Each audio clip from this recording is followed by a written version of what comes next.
Hare Krishna, Hari Bol, we are now live. Apologies for the incorrect link that seems to have been sent earlier, but we will begin with the program nevertheless.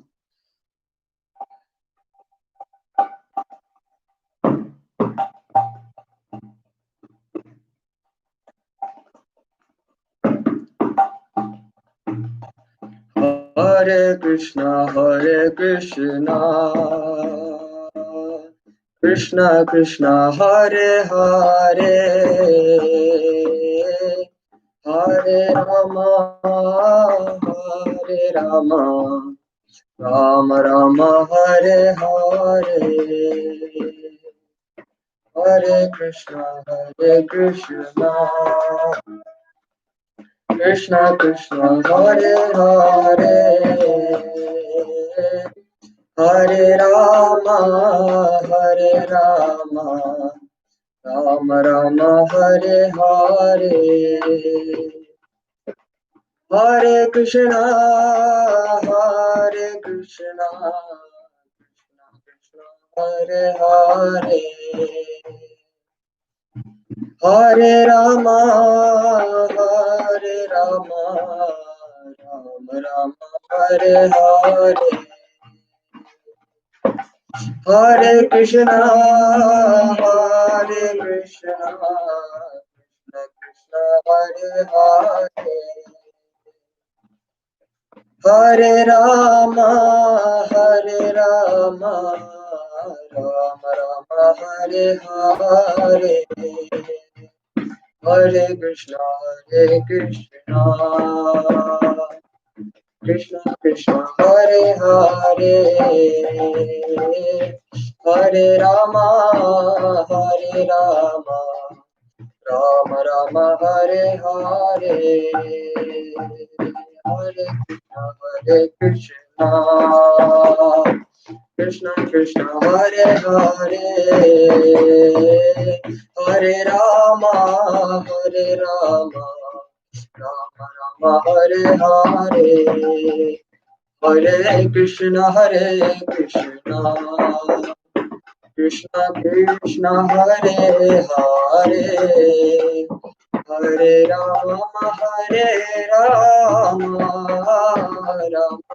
Rama Hare Hare, Hare Krishna, Krishna Krishna, Hare Hare, Hare Rama, Rama Hare Hare, Hare Krishna,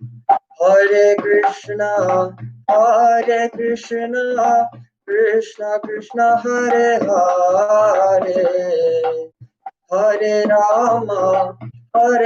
Rama, Rama Rama, Hare Hare, Hare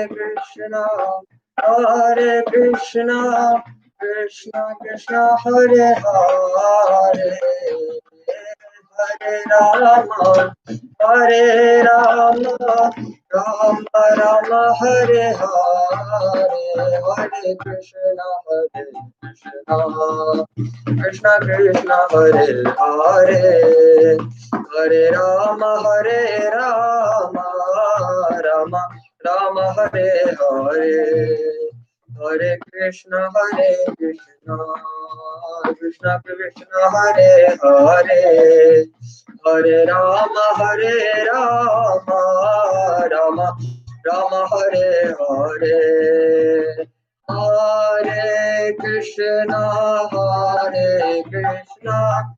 Krishna Krishna, Hare Hare, Hare Rama, Rama Rama, Hare Hare, Hare Krishna, Krishna Krishna, Hare Hare, Hare Rama, Rama Rama, Hare Hare, Hare Krishna, Krishna Krishna, Hare Hare, Hare Rama, Rama Rama, Hare Hare, Hare Krishna, Hare Krishna, Krishna Krishna, Hare Hare, Hare Rama, Hare Rama, Rama Rama, Hare Hare, Hare Krishna, Krishna Krishna, Hare Hare, Hare Rama, Rama Rama, Hare Hare. Jaya Radha Gokulananda, Radha Gokulananda, Radha Gokulananda, Shri Radhe. Jaya Radha Gokulananda, Radha Gokulananda, Radha Gokulananda, Shri Radhe. Jaya Jaya Prabhupada, Prabhupada, Prabhupada, Jaya Jaya Prabhupada, Jaya Jaya Prabhupada, Prabhupada. Prabhupada Jaya Jaya Prabhu Nitai Gaura Hari Bol Hari Bol Hari Bol Nitai Gaura Hari Bol Nitai Gaura Hari Bol Hari Bol Hari Bol Nitai Gaura Hari Bol. Shri Hari Ram Sankirtan Yajna ki Hare Krishna Mahamantra ki Jai. Gaur Premananda. Hare Krishna, everyone. Hare Krishna, Vraj Kumar Prabhu, nice to see you here. Hare Krishna, Shashi Mataji. Hare Krishna, Shiva Prabhu. Anuradha Koli Mataji, great to see you here. And oh, Gautami Mataji as well. Thank you to see. Grateful to see you here as well. So it's been a while since we've had this program. Last Sunday, I was busy with the virtual Rath Yatra going on, and also had a busy week that week, so I had to take that one off. So I'd like to apologize for that, and we will now get back on with our classes. And today's topic is the 4 effects of sin and how to nullify them. And so we'll delve a bit more deeper into, we'll start off with the basics, and we'll delve more deeper into it as time goes, and then we will come to a conclusion. Okay, and so we'll start off, just please everyone give me your blessings again so that I may be able to say something useful. We'll start off with the invocation. Om Namo Bhagavate Vasudevaya.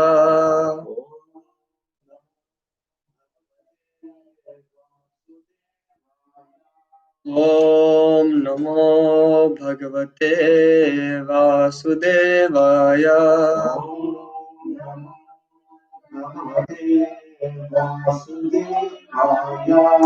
Om Namo Bhagavate Vasudevaya.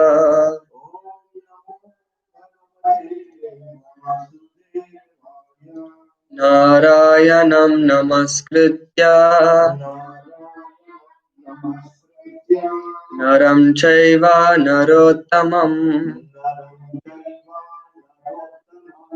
Devim Saraswatim Vyasam Tato Jayam Udhirayet.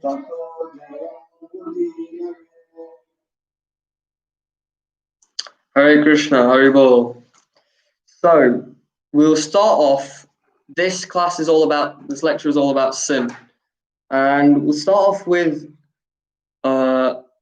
before we get into what is sin, we just need to, I think one fundamental point that we'd like to get across is that in every single system that functions in this world, you have something that runs, something that processes, and something that does the processing behind the scenes. Whether that be any system in any system anywhere that works. For example, in a computer, you have the hardware, the different parts of the computer system itself. But behind that, you have the software on the inside, which does the programming, which controls what the hardware does. Similarly, when we look at everything is made of matter. And so all this matter is made of small atoms. And these small atoms the way that these electrons are arranged, for example, in an atom, lead to how something reacts in the way it does.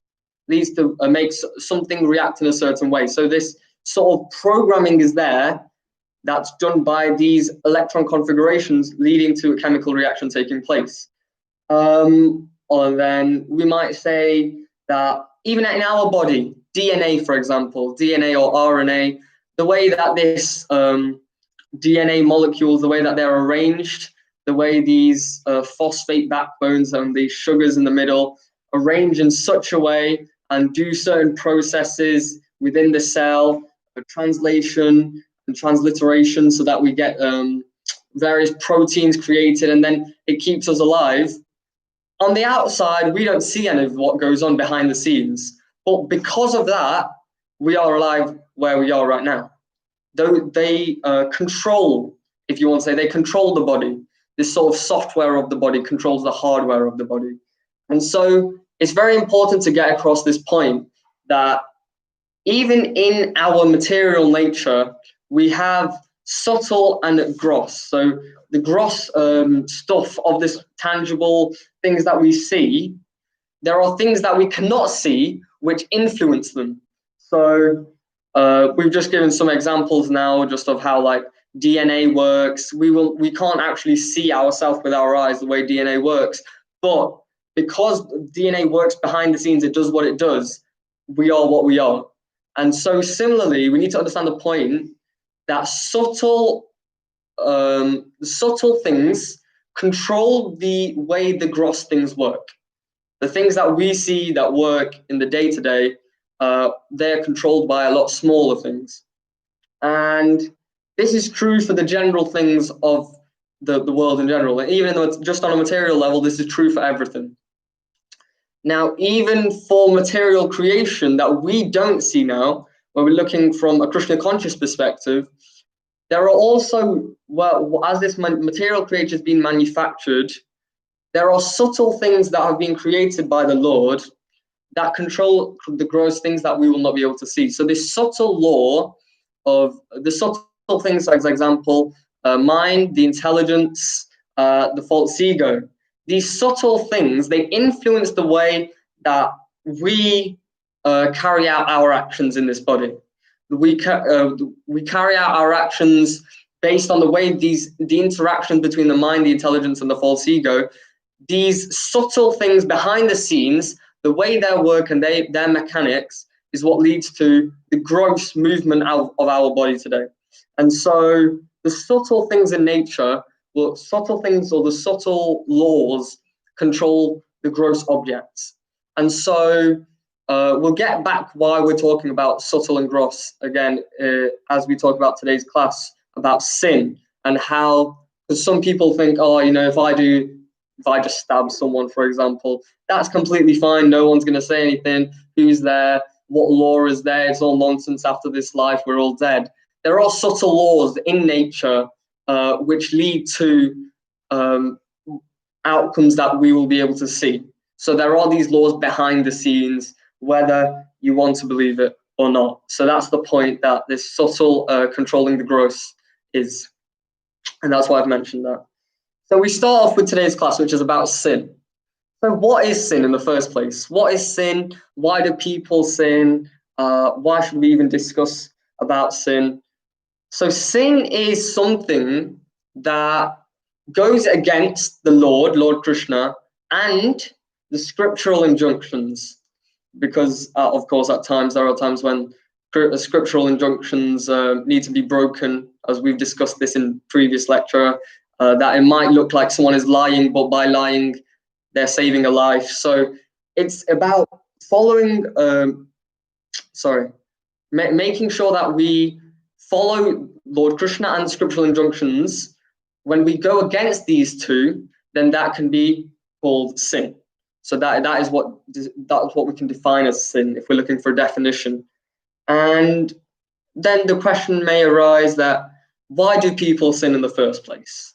Why do people do these activities even if they don't want to? They know it's bad, they know it's wrong, but they carry on sinning. And actually, Arjun asks a very similar question in the Bhagavad Gita not a similar question, this same question in the Bhagavad Gita, chapter 3, verse 36. And I'm just going to read that verse now, 3 verse 36. So, Arjuna vacha atakena prayuktoyam pāpaṁ charati purushaha anichan api vaṣṇeya baladiva niyojitaha. Arjuna said, O descendant of Viṣṇu, by what is one impelled to sinful acts, even unwillingly, as if engaged by force? Why do people commit sinful activities, even if they don't want to? It seems that some sort of force is making them do it. They're being forced to do it, even if they don't want to actually do the sin themselves. Because Arjun's asking this question in the Bhagavad Gita, 3rd chapter. So he's asking, why do people sin, even if they don't actually want to sin? Why do people end up sinning? And Lord Krishna answers this actually in the next verse, Bhagavad Gita chapter 3, verse 37. He says, Shri Bhagavanu vacha kamayesha krodayesha rajoguna samudbhavaha mahashano mahapapma vidyenam miha vairinam. The Supreme Personality of Godhead says, it is lust only, Arjuna, which is born of contact with the material mode of passion, and later transformed into wrath, and which is the all-devouring sinful enemy of this world. So Lord Krishna pinpoints here, Arjuna's just asked, why do people sin, knowingly or unknowingly? Why do people sin? And Lord Krishna has answered, Kama Yesha. Kama is the reason. The main reason is lust. Lust only, which is born of contact with the mode of passion. So when we have a minute independence and we use this with lust, when we do lustful activities, then from those activities, then sin arises. That's where sin arises. And so then we can ask, what is lust? What is lust then? What is defined as lust? Is lust just the sort of desire to enjoy with a significant other or with someone of the opposite gender? What is lust? How would someone describe lust? And in the Chaitanya Charitamrita, lust is described as anything that we want to do to please ourselves.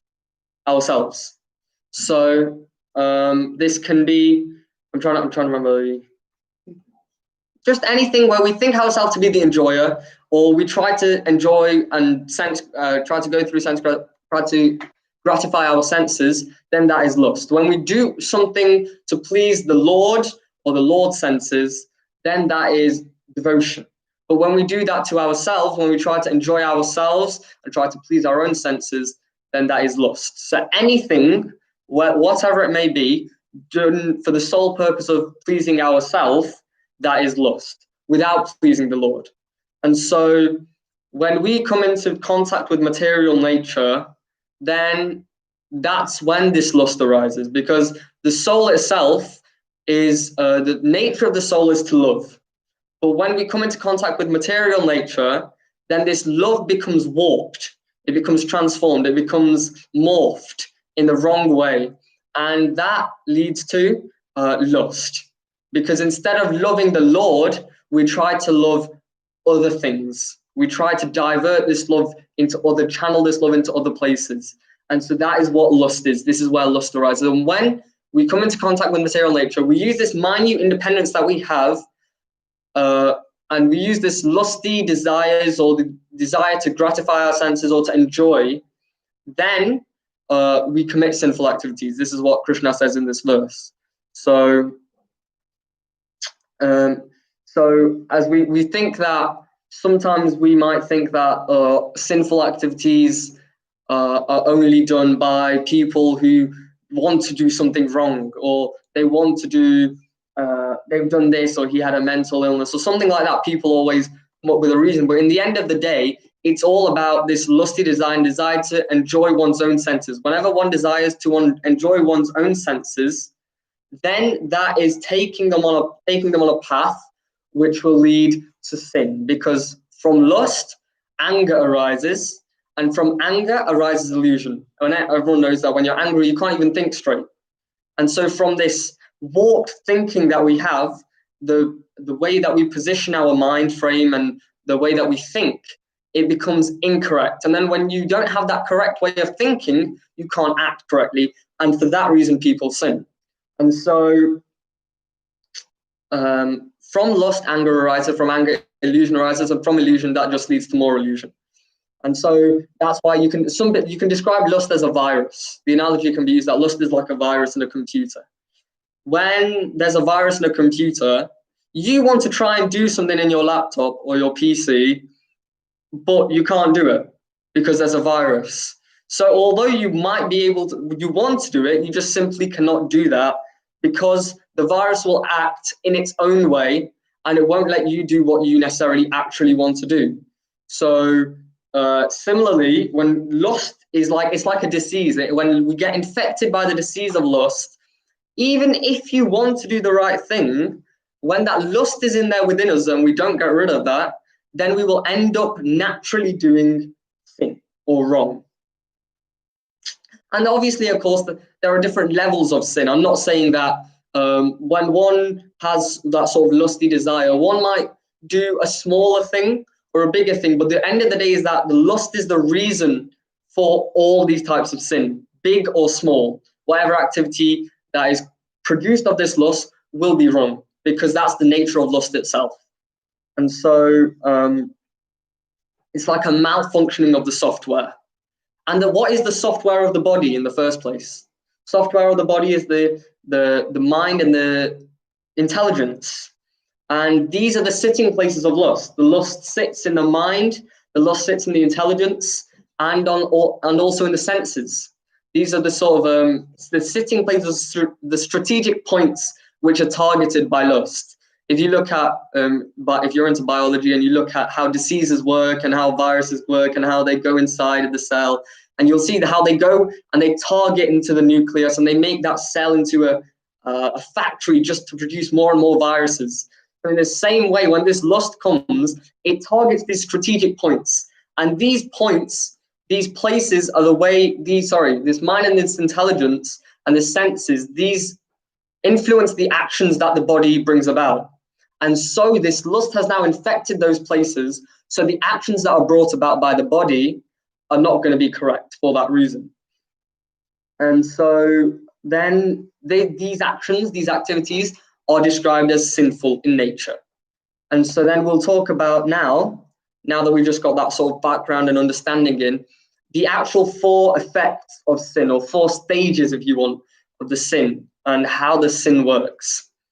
So the sin, it begins as desires.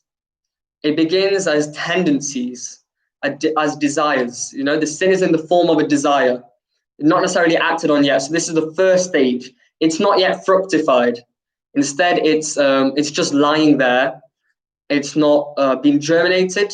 It's not being planted. But that desire is there because the lust has infected the mind, intelligence, and the senses, and infected the body and the consciousness. And so due to that contact with material nature, this subtle contact with lust, then we get these desires. And the sins are in the form of desires.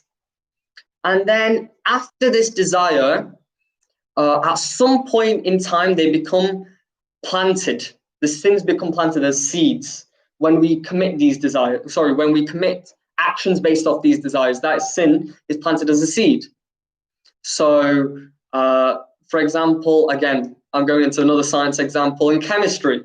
When you're reacting, when some reaction is happening, it's because the particles are knocking into each other. But just because particles hit each other doesn't mean they're going to react. They have to hit each other with a certain amount of energy. Activation energy is what you call in chemistry. They hit each other with this, I'm going into chemistry now, sorry. They hit each other with this certain amount of energy is required. And then after they hit each other with that energy, then they will react. Otherwise, they won't. So similarly, they'll just bounce off each other. Similarly, when we have these desires may exist and they just might remain there. But as soon as we act on these desires and we perform a sinful activity, then that seed of sin is planted. So from the desire, it becomes a seed and it's germinating from that point onwards. Because we commit the sinful activity, and then the seed is now planted. And so we move on to the first stage. We talked about how it's just there in the form of desires. It's not actually planted as a seed. It's just staying there as desires. It's not fructified. Then after this sinful activity is performed, after activities are performed based off those desires, then the seed is planted. And that seed bears fruit. And there is obviously a time. There is a time as the plant grows, that seed is planted, and then after time it brings about its fruit. And after time it grows its fruit. And they begin to mature into, they begin to fruit.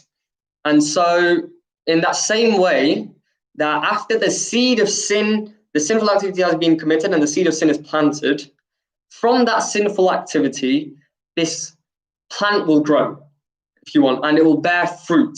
And obviously we call the fruits of this action, we more commonly know as karma. So it leads to an outcome, and we experience an outcome for performing that sinful activity. When someone performs a sinful activity, then there is an outcome or a punishment, if you want, or something that they have to experience because they have performed that sin. If someone, for example, I'm just thinking of an example, if someone stabs someone, then because of that stabbing, they have performed a sinful activity, they will be punished for that activity. They will have to get, the outcome then is that they would go to prison, for example.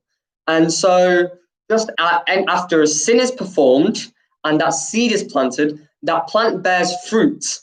And these fruits have to be, we experience those fruits as distress or as misery.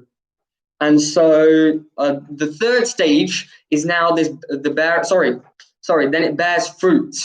And then after this, there are also some seeds that have been planted, but they haven't bore fruit yet.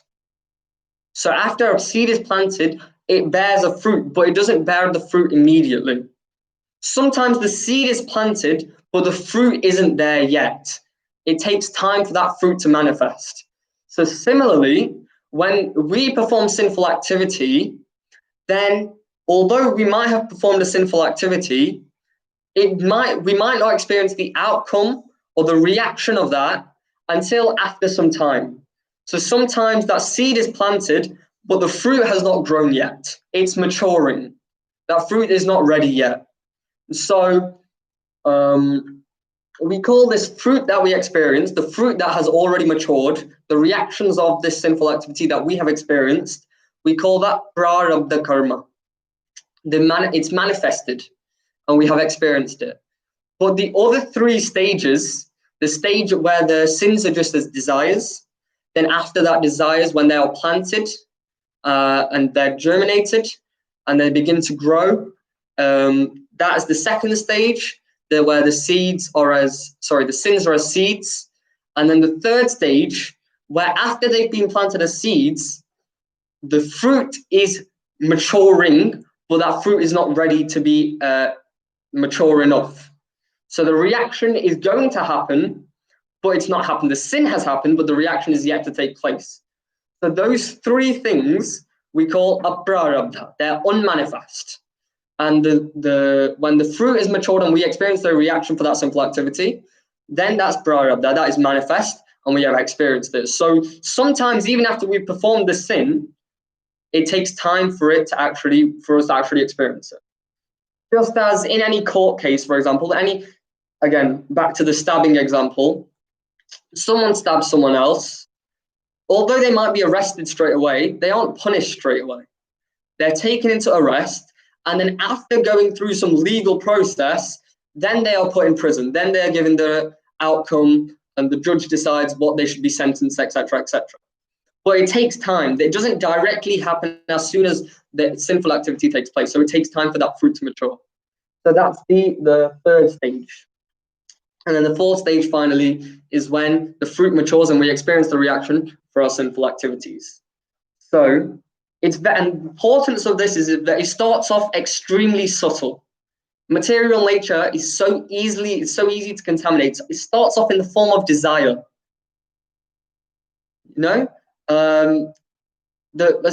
Every single serial killer, the first murder, it starts off as a desire. They get that thought, oh, what if I did away with this person? And then after that, it goes on, and then the thoughts become actions. And then these actions obviously will then lead on to reactions, where it starts off as thought. That's how small that small thought, that small seed which is planted, then leads to these outcomes. So it starts off, that's the very dangerous thing about material nature, is it's very subtle. It's so subtly contaminating in itself. Material nature is it can subtly contaminate us like that. And so then we think, okay, so now that we know this is the way that sin works, how can we understand it? How can we rectify? How can we nullify? How can we stop this from happening? How can we stop us from getting these desires that lead on to actions, and then these actions leading to reactions, these seeds are bearing fruit? How can we stop this? How can we rectify the mistake that we've made? And Parikshit Maharaj asks this same question to Shukadeva Goswami in the 6th canto of Srimad Bhagavatam, because Shukadeva Goswami gives a list and describes of all the different hellish planets and hellish conditions. And so Parikshit Maharaj is thinking now, is there a way that we can rectify these sins and stop these sins from happening and stop undergoing the terrible pains that people have to go through all these sins? And he asks Shukadeva Goswami, is there a way we can do something about it? And so Shukadeva Goswami says that after a sin happens, we can do something to atone for it. So, for example, when someone does something bad, they have to do something in order to atone for it. They do something bad, and then they do some action to atone for the mistake that they've made. And then Shukadeva Goswami, apologies for that. So Shukadeva Goswami says, Parikshit Maharaj says that, but having atonements and actions, and then someone performs a sinful activity, and then someone atones for it, and then again they go on to perform the same sinful activity, and then again they have to atone for it. So isn't that just useless? What's the point of doing that? It's not useful. And then Shukadeva Goswami agrees, and he says that yes, that this is right, that by atoning, you don't actually destroy the root itself of that sinful desire. So in Srimad Bhagavatam, 6th canto, chapter 1, verse 13 and 14, I'm just going to read out the translation. To concentrate the mind, concentrate the mind. Why do we need to concentrate the mind? Because from this mind, the desires come, and we need to make sure that the desires are not incorrect, because if they are incorrect desires, then we've just gone through that cycle of sin. So to concentrate the mind, one must observe a life of celibacy and not fall down. One must undergo austerity of voluntarily giving up sense enjoyment. One must then control the mind and senses, give charity, be truthful, clean, and non-violent, follow regulated principles, and regularly chant the holy name of the Lord. Thus, a sober and faithful person who knows the religious principles is temporarily purified of all sins performed with his body, words, and mind. These sins are like the dried leaves of creepers beneath a bamboo tree, which may be burned by fire, although the roots remain to grow again at the first opportunity. So just by the atonement, it's like just cutting the plant without uprooting it.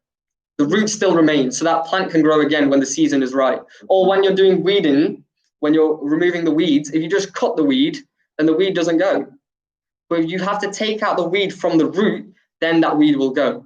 So similarly, we have to cut the roots right at the, we have to cut these problems right at the roots. We have to uproot these these desires. So we have to start from the bottom, because if we just go and then try and do something bad and then atone for it, then the example that Parikshit Maharaj gives is like an elephant bathing. When an elephant takes bath, it goes and cleanses itself and enjoys in a pond or lake or river. And as soon as it finishes, it comes back on land and then rolls around in the dust, in the mud, and becomes dirty again. So what's the point of that sort of bath? It's useless. So in the same way, we have to try and cut this problem directly at the root, at the cause of the problem. And how has Shukadev Goswami mentioned that we should do that? Follow the regulative principles and regularly chant the holy name of the Lord. Regular chanting of the holy name of the Lord is the prescribed method. Just as when we have a disease, then you get a prescription. This prescription here, the prescribed method for getting rid of this disease is regularly chanting the holy name of the Lord. And that takes me on perfectly to the next verse I'd like to quote, which is from the Padma Purana, which describes this cycle of sin and how we can eradicate and nullify the sin in detail, in great detail, which is the basis of this class. So if you find this verse, then this sort of has everything that we've discussed so far, the 4 stages, etc., etc. So Padma Purana here. Aprārabdha-phalaṁ pāpaṁ kūṭaṁ bījaṁ phalonmukham krameṇaiva pralīyeta viṣṇu-bhakti-ratātmanām. For those engaged in the devotional service of the Supreme Personality of Godhead, all sinful reactions, whether fructified, in stock, or in the form of seed, gradually vanish. Therefore, the purifying potency of devotional service is very strong. Because this is the point that we talked about, aprārabdha. So the aprārabdha we talked about, those whether they are being fructified, they have bore fruit, whether they are about to bear fruit, whether they are in the form of a seed, all of these sinful reactions, sinful stages, all of these things gradually vanish. How? viṣṇu-bhakti-ratātmanām. For those who engage in the devotional service to Lord Vishnu, or Lord Krishna. This is how we can eradicate, this is how we can get rid of or alleviate this problem. And and cut it at the root level, not just go through and then atone for it. That doesn't stop the cycle of sins happening over and over again, because right now there are some sins in the form of desires. Some of them for me, I'm saying there's some sins in the form of desires. There are some sins that I've already committed, but I haven't experienced the outcome for. They have been planted and they are bearing fruit. And then there are also some things that I've committed and I've also gone through the reactions of. But there are sins in each of these 4 stages. And so how do we know, how can we eradicate all of these sins directly from the root, from the desire point themselves? How can we get rid of all of these sins? The way that has been prescribed is viṣṇu-bhakti-ratātmanām, by practicing service, devotional service onto the Supreme Personality of Godhead. And so in this case, we can talk about the story of a very famous story from Srimad Bhagavatam, the story of Ajamil. Ajamil, he was born as a Brahmin, and he was originally a great devotee of the Lord. And he, somehow or other, he lost his connection to the Lord and began to associate with a prostitute. And then through this association, he loses his pious tendencies and begins to act very whimsically, very sinfully, And he's stealing, he's robbing, he's attacking people unnecessarily, and he's stabbing and he's killing people just so that he can maintain his family that he's created. And so he goes through all these sinful activities and lives a dreadful life of sin.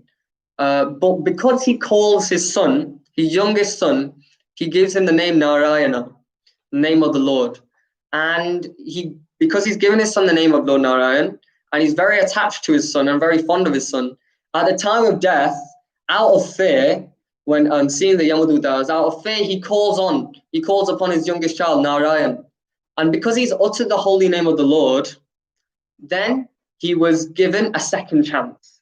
In a sense, he was given his life back.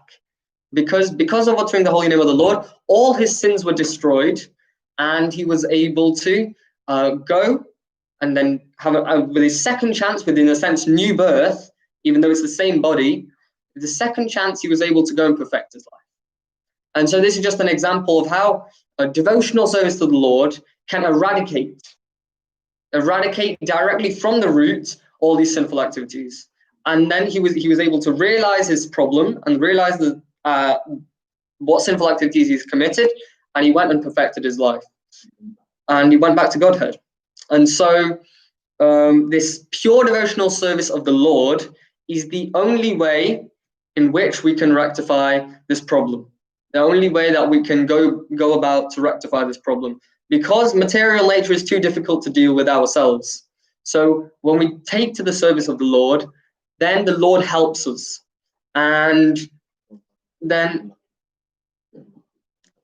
yeah, so we are very lucky that Prabhupada's given us this process that we can go through, and made it a lot easier for us as well to understand this Krishna consciousness, and also engage ourselves in devotional service of the Lord, and focus our life on trying to please the Lord and devote ourselves to the Lord. And so for that, we need to be very grateful to Srila Prabhupada. And that just signifies the importance, firstly, of devotional service, and also in that verse that Shukadeva Goswami mentioned, chanting the holy name of the Lord. Now, he didn't just say chanting the holy name of the Lord.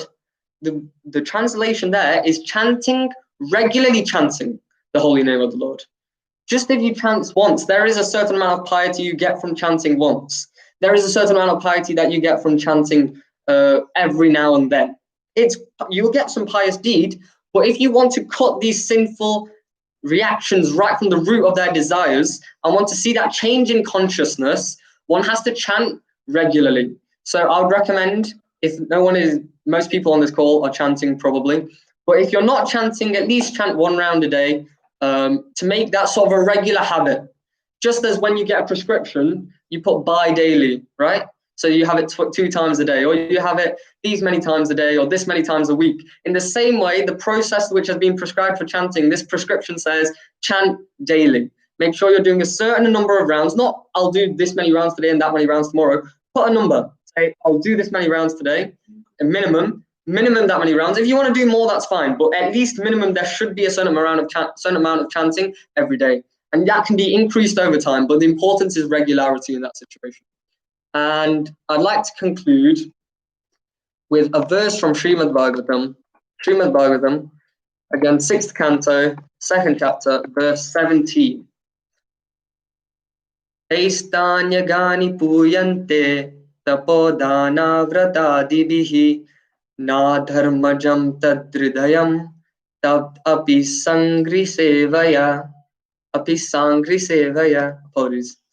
Although one may neutralize the reactions of sinful life through austerity, charity, vows, and other methods, these pious activities cannot uproot the material desires in one's heart. However, if one serves the lotus feet of the personality of Godhead, he is immediately freed from all such contaminations. This is the power of the holy name of the Lord. Through austerity, we might be able to get some sort of atonement. Through vows, we might be able to get something, but through serving the lotus feet of the Lord, we'll be able to free ourselves from such contaminations. And this highlights the significance of pure devotional service, and also the significance of chanting of the holy name of the Lord. So finally, if we just chant together, Hare Krishna, Krishna Krishna, Hare Hare, Hare Rama, Rama Rama, Hare Hare. Thank you very much. Hare Krishna. Are there any comments, questions, or corrections? Anyone else? Please do put in the chat. We've got one from our live audience here. Yes, please say the question. Come over here, say the question so they can hear us.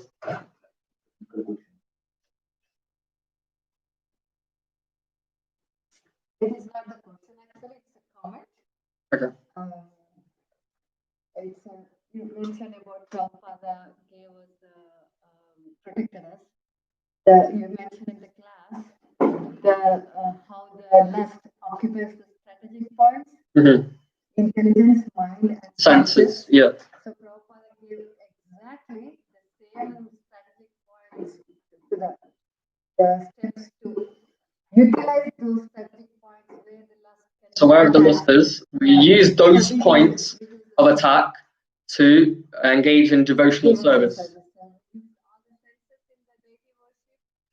And eating prasadam and associating with the devotees. Mm-hmm. And use the mind and intelligence. So it's that's a very nice point. That we've mentioned that the lust is in these strategic points, the mind, the intelligence, and the senses. So when we engage in Krishna consciousness, this practice that we've been given, when we engage these senses, we engage senses through various means of interaction. We eat prasadam, you said deity worship, then we also associate with devotees, we chant, etc., etc. So we use our various senses in engaging in devotional service, and then we also engage the mind and intelligence in both in Krishna consciousness as well by reading and understanding Krishna consciousness. So that's the way. That's a very good point that you mentioned, that we use the strategic points which have been targeted by lust. We're using those same points in Krishna consciousness. So we are engaging them in devotional service so we can uproot these sinful desires. We've just got one question from Rajkumar Govind Prabhuji. Could you kindly explain the different levels of sin in brief? So the different stages of sin. So stage 1, it's kūṭaṁ. If you remember, I'll put that verse in the chat in a minute. And so we start off with kūṭaṁ. Kūṭaṁ means it's in the form of desires, in the form of tendencies. The sin is in the form of a desire. It's not been acted upon yet, in the sense that the potential is there for it to act upon. Again, physics example. When you hold a ball off the ground, it has gained energy in the sense that it's gained gravitational potential energy. Because if you drop it, then it can move. It potentially can fall. But that's not necessarily been acted upon yet. So similarly, the first stage is kūṭaṁ, desires. The sins are in the form of desires. They have not been acted upon yet. Stage number 2, the sinful activity has been performed, and the sin is now planted as a seed in the ground. So it's like a seedling. So the first stage is desire, second stage seed. And then the third, so bījaṁ, that stage is called in Sanskrit, seed. The third stage is phalonmukham. Phala means fruit, and phalonmukham means the bearing of that fruit. So desire, then seed, and then the bearing of fruit. And so that fruit is about to mature, and then finally ends with the fruit itself. The fruit, so it's the maturing of the fruit, and then the fourth stage is the fruit, or the reaction for that sinful activity. So these are the 4 stages. It starts off as desire, then after the activity is performed, it goes into seed, then it takes time to mature into fruit, which is number 3, phalonmukham, and number 4, which is the fruit itself, almost mature, and then finally the fruit actually matures and we experience the reaction to our sinful activity is number 4. And if another example I've just remembered now that I forgot to mention, even though I had it in my notes, for phalonmukham, taking time to mature, this third stage before it ends up into the final stage, is that you might have heard that Dhritarashtra, he asked this question to Lord Krishna after Mahabharata: why did I have to see my 100 children die? Why did I have to see my 100 sons die? And so Lord Krishna mentions that 50 lifetimes ago, you killed, as a hunter, you killed 100 baby birds as they were in their nest. You killed 100 baby birds. And so, because you killed 100 baby birds, you've had to see your 100 children die. And so Dhritarashtra says, but that was 50 lifetimes ago. Why do I have to experience that now? And then Lord Krishna mentioned that every single lifetime, you were getting enough piety for 2 sons, in this case. Enough piety to produce 2 sons, every single lifetime. So it takes 50 lifetimes before the reaction could have been experienced here. So this stage, this time period, is the phalonmukham. The fruit is being matured. So that's the third stage. That's an example that we've just given. Is that okay, Prabhu? If anyone else has any questions or comments in the chat. I've just seen Krishna Prabhuji. Shika Mataji, Hare Krishna Mataji. Nice to see you here as well. Thank you very much, Raj Kumar Govind Prabhu, for your encouragement as well. Thank you, Prabhuji. Very good. Very nice. Okay. So, Krishna. Can you end with every sinner has a future? Ah, that's a good one. Very nice. Very nice. Hurrah for the end. Very nice. And every sage has a past, and every sinner has a future. So on that note, I'd like to end this class. Thank you all very much for joining and participating and asking questions. And please do forgive me if I've made any mistakes. And we will see you next week, same time, same place. And thank you very much. And prasadam will be served at your own home as usual. Hare Krishna. Hare Bol.